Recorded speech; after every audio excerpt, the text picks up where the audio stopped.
ஆண்டவர் நம்முடைய வாழ்க்கை பயணத்துல ஒவ்வொரு ஸ்டாப் வச்சிருக்கிறார். அந்த இடத்துல ஒரு நன்மையை கர்த்தர் வைத்திருப்பார்.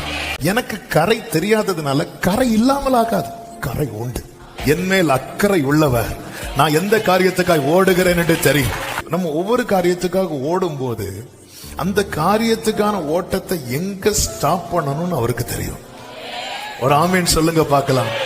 ஆமே. கடல்ல சஞ்சரிக்கிறவர்களுக்கு நம்பிக்கை என்ன தெரியுமா? ஒரு கரை உண்டு. ஆமே. ஆனா நடு கடல்ல இருக்கிறவங்களுக்கு என்ன தெரியாது தெரியுமா? அவங்களுக்கு கரை தெரியாததுனால எது இல்லாம ஆயிராது. ஆமே. எனக்கு கரை தெரியாததுனால கரை இல்லாமல் ஆகாது, கரை உண்டு, கரை உண்டு. ஆமேன் சொல்லுங்க பார்க்கலாம். என் மேல் அக்கறை உள்ளவர், நான் எந்த காரியத்துக்காய் ஓடுகிறேன் என்று தெரியும். ஹல்லேலூயா. அவர் கரையில வர வைப்பார்.